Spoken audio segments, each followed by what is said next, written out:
The Church of South India Diocese of Medak Holy Trinity Church Bolarum pastorate సమర్పిస్తున్న daily Bible డివోషన్స్కి స్వాగతం.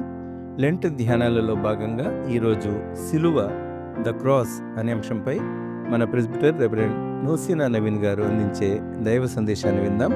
సందేశానికి ముందు ఈ భక్తి గీతం.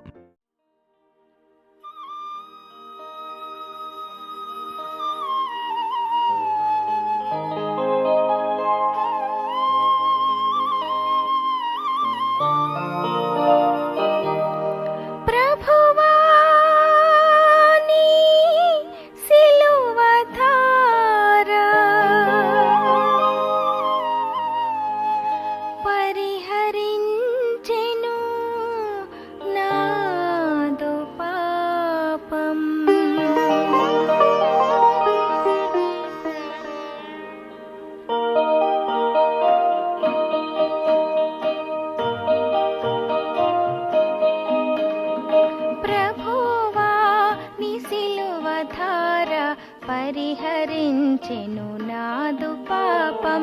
ప్రభువా నీ సిలువ ధార పరిహరించెను నాదు పాపం.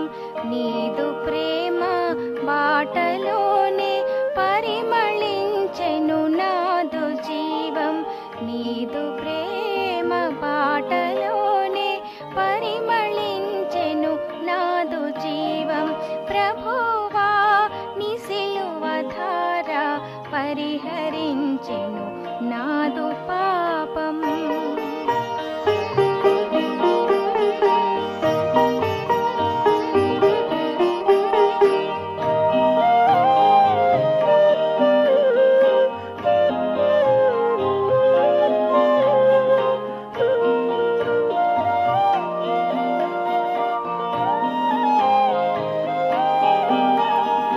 శిరస్సుపై నా ముళ్ళ మకుటం, సిలువ మ్రానితో ధరణి శాపం. శిరస్సుపై నా ముళ్ళ మకుటం, సిలువ మ్రానితో ధరణి శాపం. మొయ్యలేక తూలిపోతివా మోక్షరాజ్యము మాకు నివ్వా.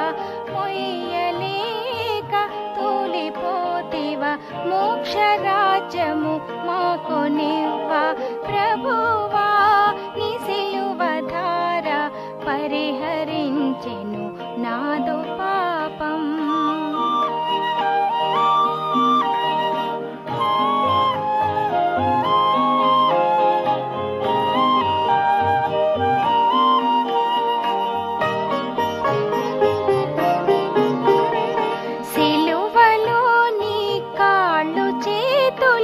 చీలలతో దిగగొట్టబడగా, సిలువలో నీ కాళ్ళు చేతులు చీలలతో దిగగొట్టబడగా, చిందే రక్తము క్షమ ప్రవాహమై చరితగతి పాపమే హరించెను. చిందే రక్తము క్షమ ప్రవాహమై చరితగతి పాపమే హరించెను. ప్రభువా నీ సిలువ ధార పరిహరించెను నాదు పాపం. ప్రభువా నీ సిలువ ధార పరిహరించెను నాదు పాపం. నీదు ప్రేమ బాటలోనే పరిమళించెను నాదు జీవం. నీదు ప్రేమ బాటలోనే పరిమళించెను నాదు జీవం. పరిమళించెను నాదు జీవం. పరిమళించెను నాదు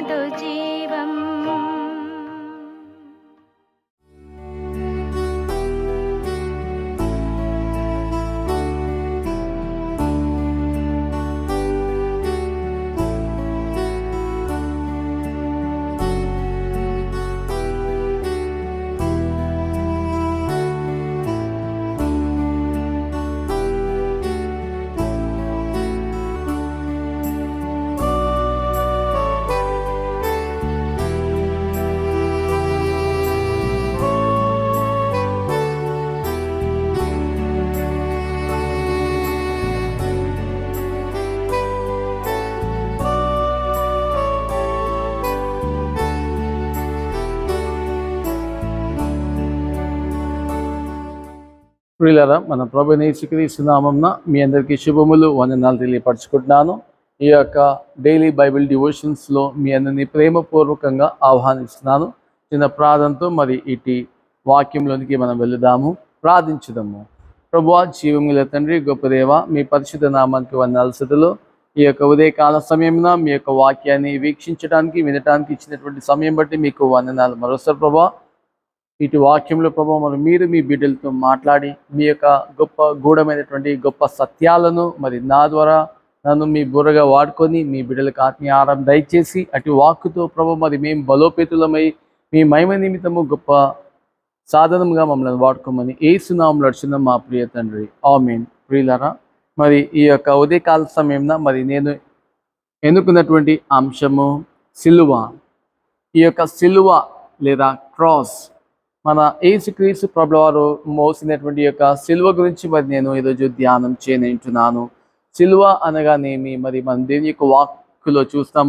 కొరింథీయులకు రాసినటువంటి మొదటి పత్రిక ఈ యొక్క 1:18 నశించుచున్నటువంటి వారికి వెరితనం కానీ రక్షించబడినటువంటి మనకు దేవుని శక్తి అయి ఉన్నది అనేటువంటి మాటను చూస్తాం సిలువ అంటే. మరి ఈ యొక్క సిలువ, ప్రియులారా, మనం సిలువని మనము ఒక్కసారి చూస్తే సిలువ అనేది it will be like a plus shape, isn't it? ఈ యొక్క సిలువ అనేది యేసు ప్రభువు వారు ఆయన హ్యాంగ్ అయినటువంటి ఈ యొక్క సిలువ ఎటువంటిది అంటే it is a rugged cross. మరి మొత్తం రఫ్గా ఉండేటువంటి క్రాస్గా మనం చూస్తున్నాము. మీరు చూడండి, మొట్టమొదటిసారిగా ఈ యొక్క మత్తయి రాసినటువంటి సువార్త 10వ అధ్యాయము 37-38 మనం అక్కడ చూస్తే ఈ యొక్క సిలువ అనేటువంటి మాటను యేసు ప్రభువు వారు వాడటం మనం చూస్తున్నాము. ఈ యొక్క సిలువ అనేటువంటి మాట ఎప్పుడు రావాలి అంటే చివరిగా రావాలి. కానీ ఈ యొక్క మత్తయి రాసినటువంటి సువార్త 10వ అధ్యాయంలో ముందే మరి యేసు ప్రభువు వారు ఎందుకు చెప్పారు? ఒక విధంగా చెప్పాలి అంటే సిలువ అంటే one of the very exclusive pain, ఒక భారభరితమైనటువంటి సిలువ అనేది మనం చూస్తాం. It is a very painful thing. ఒక విధంగా చెప్పాలంటే యేసు ప్రభువు ప్రతిరోజు ఆ యొక్క సిలువ లేదా ఆ యొక్క చెక్క పని చేయటం మరి ఆయన కూడా తెలుసు. ఒకానొక దినమున మరి నేను దీనిపై సిలువ వేయబడుచున్నటువంటి యొక్క మాటను మరి యేసు ప్రభువు వారు కూడా ఎంతగానో జ్ఞాపకం చేసుకొని ఉండవచ్చు. నిజమే ప్రియులారా, మరి ఈ యొక్క సిలువ గురించి మనం చూస్తే ఒకసారి ప్రియులారా, దీని యొక్క వాక్కులో మరి ఈ యొక్క సిల్వ ఈ యొక్క ప్లస్ షేప్లో ఉంటుందని చెప్పాను కదా. ఈ యొక్క వెడల్పుగా ఉన్నటువంటి సిల్వ మరి దేనికి సాదృశ్యం? మనకు, దేవునికి.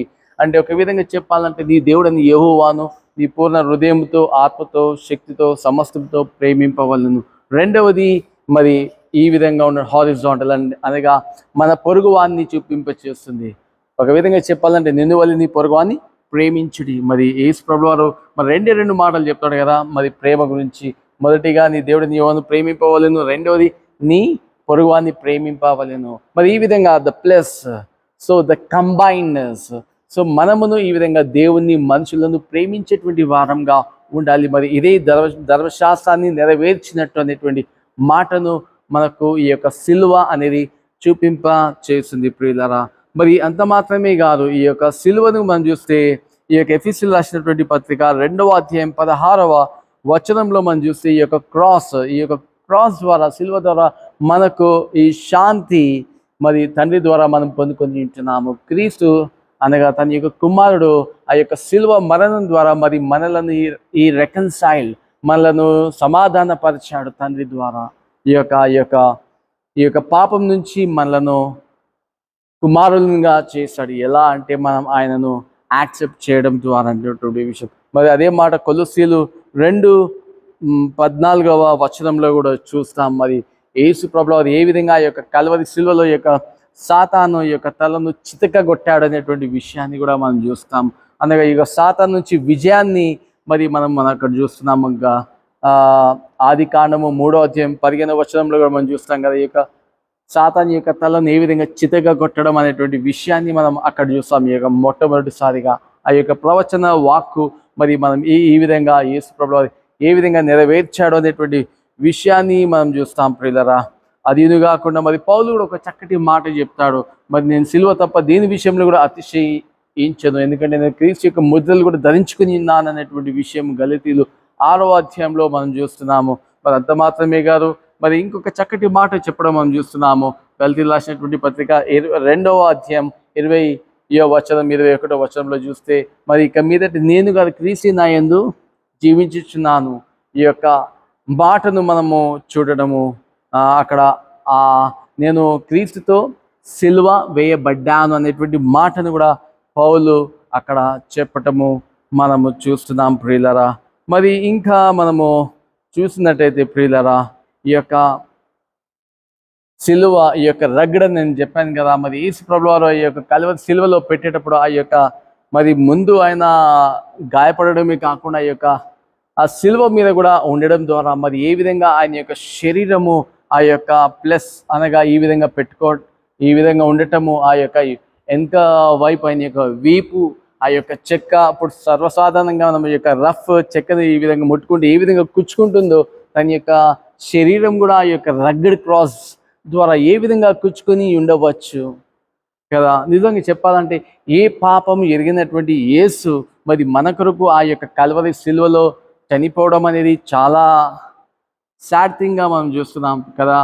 మనం 2 కొరింథీ 5:21 ఈ యొక్క మాటను చూస్తాం. He was innocent but yet he suffered for us on the cross. ఒక విధంగా చెప్పాలంటే ఆయన యొక్క త్యాగము చాలా గొప్పది. ఒక సిలువ అనేది ఒక విజయానికి లేదా మరి ఏ విధంగానైనా మనం తీసుకోవచ్చు, ప్రేమకు, క్షమాపణకు, త్యాగానికి సిలువనే ఒక కేంద్రంగా, ఒక క్రైస్ట్ సెంటర్డ్గా మనం చూస్తున్నాం. ఈ సిలువ లేకపోతే క్రైస్తవ్యం కానీ మరి ఏది లేదనేటువంటి యొక్క విషయాన్ని మనం చూడగలుగుతాం. ప్రియులరా, మనం చూస్తే ఈ యొక్క ధర్మశాస్త్రంలో మనం చూస్తాము, ఈ యొక్క గలతీయులకు రాసినటువంటి పత్రిక 3వ అధ్యాయము ఈ యొక్క 14వ వచనంలో మనం చూస్తే, మ్రాను మీద వేలాడినటువంటి వారు శాపగ్రస్తులు అవుతారు అనేటువంటి విషయాన్ని మనం చూస్తాం. ఈ యొక్క ద్వితీయోపదేశ కాండంలో కూడా మనం చూస్తాం. కాబట్టి ఆయన మన కొరకు ఒక శాపముగా మారాడు అనేటువంటి విషయాన్ని మనం చూస్తున్నాం ప్రియులరా.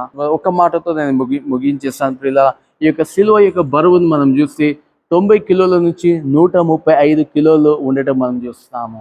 చూడండి, అంటే ఆ యొక్క ఎండలో మరి యేసు ప్రభువు ఆ యొక్క సిలువను ఏ విధంగా ఎత్తుకొని మరి ఆయన ఆ యొక్క కల్వరి కొండపై ఆయన వెళుతున్నాడు అనేటువంటి విషయాన్ని మనం ఒక్కసారి జ్ఞాపకం చేసుకోవాలి. నిజమే ప్రియులరా, మరి ఆయన శ్రమ పడడమే కాకుండా ఆ యొక్క చివరి టైంలో కూడా ఆ యొక్క బలమైనటువంటి యొక్క గొప్ప సిలువను మరి మన కొరకు ఆయన మోసి ఉన్నాడు. మరి అటు ప్రేమకు మనము ఏమిచ్చి కూడా మనము రుణం తీర్చుకోలేము. ఆయన కావాల్సింది మన నుంచి విరిగి నలిగినటువంటి హృదయమే, అనగా ఒక నిజమైనటువంటి పశ్చాత్తాపంతో మరి దేవుని దగ్గరికి వచ్చి ఆ సిలువ చాటును వచ్చి దేవుని అడుగుదాం. అటు కృపా దేవుడు మనకు దయచేయను కాక. ఆమేన్. ప్రార్థించుదాము. ప్రభా, జీవం గల తండ్రి, గొప్ప దేవ, విన్నటువంటి వాక్యాన్ని దీవించండి. మరి మేమును ప్రభా, మరి మీరు చూపించినటువంటి గొప్ప కల్వరి సిల్వ ప్రేమను బట్టి మీకు వందనాలు, స్తుతులైనా. మరి ఈ యొక్క సిల్వ అనేది ప్రభా, మరి ఈ యొక్క మరి మరి వర్టికల్గా ఉన్నటువంటి ఈ యొక్క సిల్వ, ఈ యొక్క చెక్క మరి మేము చూస్తే ప్రభువా, మీకు మాకు సాదృశ్యంగా ఉంది. మరి మేము మిమ్మల్ని ఏ విధంగా ప్రేమించాలి, అదేవిధంగా వర్టికల్గా ఉన్నటువంటి ఈ యొక్క హారిజాంటల్ అండ్ వర్టికల్గా ఉండేటువంటిది ప్రభువా, ఈ యొక్క మా పొరుగు వారిని ప్రేమించటము ప్రభువా. మరి ఈ విధంగా మీరు మరి మా కోసం చూపించినటువంటి గొప్ప ప్రేమను బట్టి మరి మేమును ఆ విధంగా ఉండేటువంటి కృపను దయచేయనైనా విన్నటువంటి వాక్యాన్ని దీవించండి, ఫలింపచేయండి. యేసు నామములో ఆమేన్.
మన